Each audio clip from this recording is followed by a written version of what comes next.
I will invite our next speaker to come and weigh in on this discussion, because and the next speaker is Oscar Chacon. Oscar Chacon is the co-founder and executive director of Alianza Americas, and he has done extensive work on looking at migration from a ground up approach, involved in a lot of struggles, human rights struggles within in the and immigrant struggles within the US, within the context of the Americas, the US Latino community issues, and has engaged heavily in processes like the GFMD, the World Social Forum on Migration, and looking at migration and its development and integration issues. Oscar, as you listen to Javed, and as you are looking at your own context in the Americas, where migration and immigration has become a highly politicized issue. It started 4 years ago with your current president saying, build the wall and Mexico will pay for the wall. Now Javed says we are going to go through migration is part of this new world that we must build. What are your thoughts on this? And do you think the present political moment and your own political struggle at the moment in your context is there are signs of this movement towards what should be, and what a GCM Objective 5 gives before us as a plan, as a vision? Oscar Chacon. Thank you very much, William. And first of all, I'm very grateful for the opportunity to be with you and to share this space and some ideas. I very much agree with everything Gervais just laid out. I'd like to say, though, that migrants have already been part, in a real way, of the social, economic, cultural fabric of many countries, where we have gone, including the United States of America. I believe indeed that the net impact of migration in a country like the US is vastly, vastly positive from many perspectives. I mean, including how much foreign workers contribute to wealth generation in the US.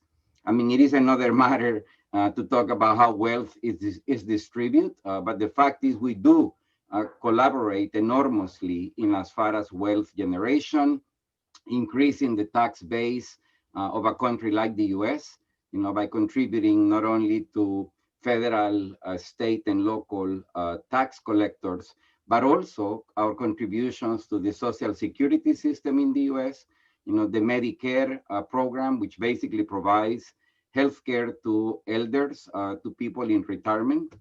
So again, I just like to make the argument. I mean that it is a fact. I mean that we are part. I believe what has happened in a country like the U.S. is that we have been in denial about how important that contribution has been.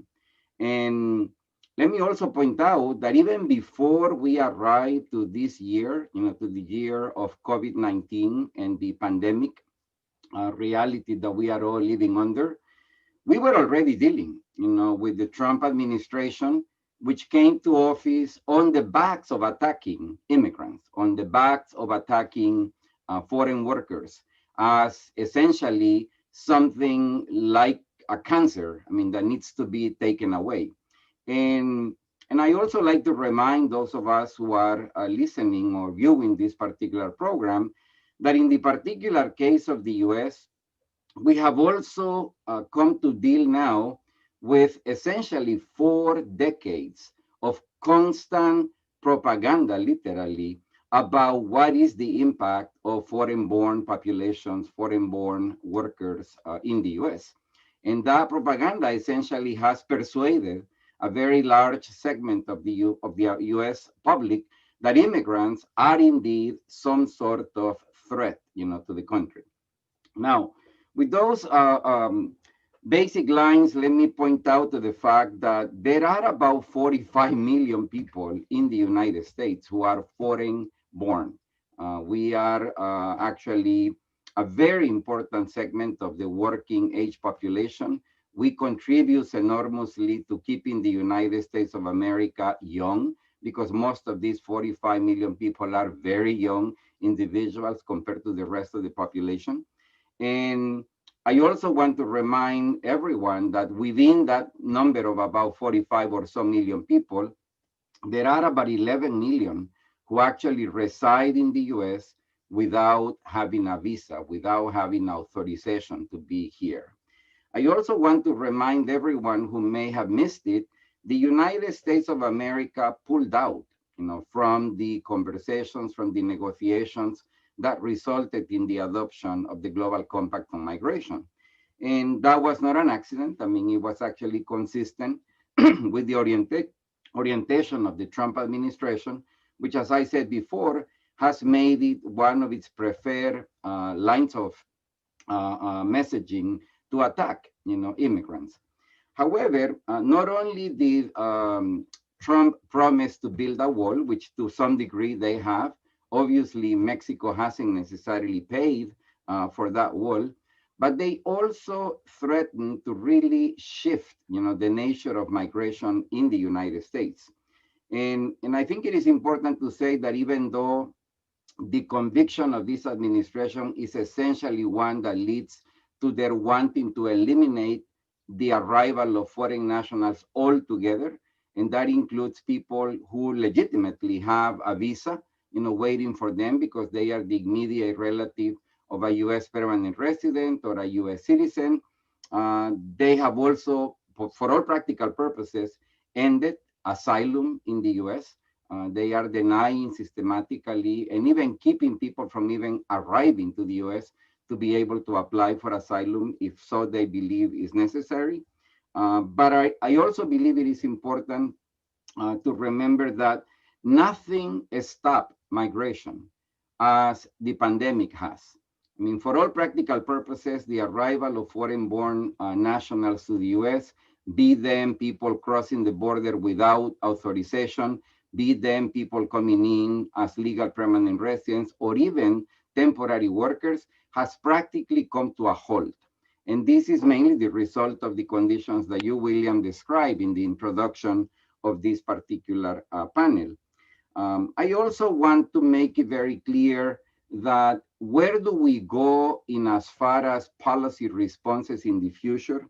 I already made the case that if we were debating on the merits of whether foreign workers, foreign nationals in the US should be here just solely based on how much they contribute on many fronts to the US, we wouldn't be having this argument because from a merits point of view, as I already said, the presence of so many foreign nationals, so many immigrants, so many people who are asylees indeed or refugees who have been resettled in this country, or the hundreds of thousands of foreign workers that still continue to work in critical areas of employment such as agriculture. Again, we wouldn't be having this argument. We would be indeed recognizing those people for those contributions and accommodating, and indeed not only seeing them, but treating them as part of the permanent fabric that makes a country like the US functions. Now, I believe that you all must know that we are in a very interesting, to say the least, electoral campaign. The future of migration and the future in as far as how this nation treats foreign-born individuals hinges to a great degree on what the outcome of the upcoming election will be. There are elections not only for the presidency, but also for about 1/3 of the US Senate, and all seats in the House of Representatives are up for grabs on November the 3rd. And the outcome of that election will either continue, this rather ideological attack against foreign nationals, including foreign workers, an attack driven by one individual, Stephen Miller, the chief presidential advisor on matters having to do with migration. And you can surely, go and Google his name so that you can get a sense of who this fellow happens to be. But I also believe that the makeup of the Congress after the elections will also make a difference. I dare to say that if Donald Trump secures re-election, we will sadly continue to be in a situation where the possibility of having a rational conversation about regularization, a conversation that can lead to the fulfillment of Objective 5, may actually be just impossible, even though the evidence does not support necessarily that pathway. On the contrary, if we do see a change in government, if we have a presidential administration coming into office beginning next year, and the Congress also turns from where it is today, which is a divided Congress, to a Congress in the hands of Democratic Party lawmakers, there is a possibility that we may have an opportunity. But I want to emphasize that I say an opportunity, not a certainty, simply because the negative narrative that has been so pervasive in the US for so long, it is not a narrative that has just occupied the mind of Republican lawmakers. A lot of Democratic lawmakers have actually swallowed the lie that immigrants are some sort of threat for the country. So I like to just say that again, I mean, we don't have a way of really foreseeing what the outcome of this election will be, but I do want to emphasize again a lot on the future of migration, the future of how we treat immigrants will rely on whether there is a change in administration. And the last point I want to make, William, is related not so much to Objective 5, but Objective 2 in the Global Compact. Because again, I mean, we all understand that this is a mutually reinforcing proposition. But Objective 2, I believe, is become even more important now, equally important to whether we can succeed in advancing towards a more regularized experience for nationals who are seeking to relocate in other countries than theirs. And it is because, as I mentioned before, the pandemic has actually brought migration, human mobility to a halt. And this is also leading us to have to re-examine whether we have the right set of economic, social, political, cultural policies in place in countries of origin. Because one thing I can tell you for sure is that the vast majority of the foreign nationals who have come to the US over the years would never have come to the US if there would have been a right set of opportunities in place in their own countries. We, at least in Alianza Americas, remain convinced that most people love their countries of origin, their countries of birth. They would love to be able to live fulfilled lives for them and their kids in their own countries.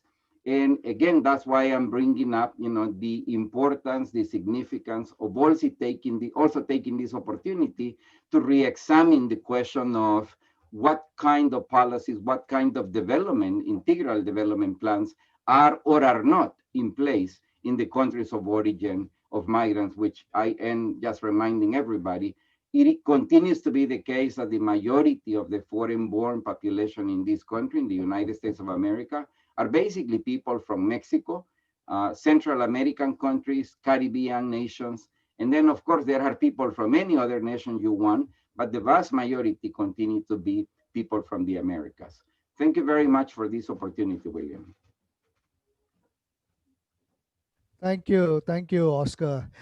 And I must say, I love the way both listening to both you and Joey, it seems like you are dancing around the fire kind of thing, largely because where Joey talks about this world, the choice and getting it right this time, and recognizing migration as being a reality of our days, and you are starting with saying it has been a reality, but we have been in denial, and and it is true to an extent when you listen to some of the narratives, not only in the US, but in so many parts of the world, how this negative narrative has begun to resonate.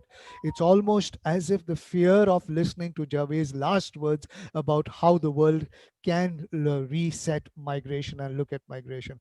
I like also the how you've ended on this whole thing of drivers on Objective 2, connecting with that and making that link of regular pathways with drivers.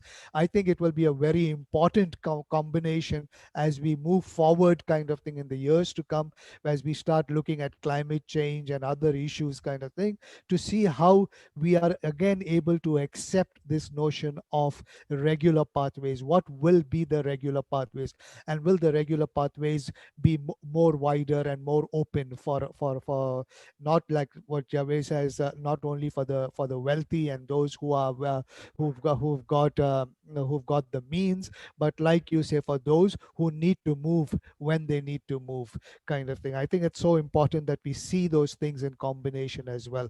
So thank you for that. That's a good and you have not you have not predicted your elections yet. Tomorrow is your first debate, but it will be very interesting. But let me say, I think it's not only it. I think the world is watching your elections at this moment, because a lot of what happens in the US is somewhere trickles down to other regions of the world as well, in terms of discourse and in terms of policies. And that's why I think we live in very, if this trend continues, we live in very dangerous times where regular pathways will become more constricted rather than open. But I'd like to get your thoughts on that, even as what are the implications for the rest of the world. You are focused on the US, and you touched upon some of the other countries in the Latin America region, South America region. But it would be great to see what are your thoughts on what are the implications of these elections for other parts of the world as well.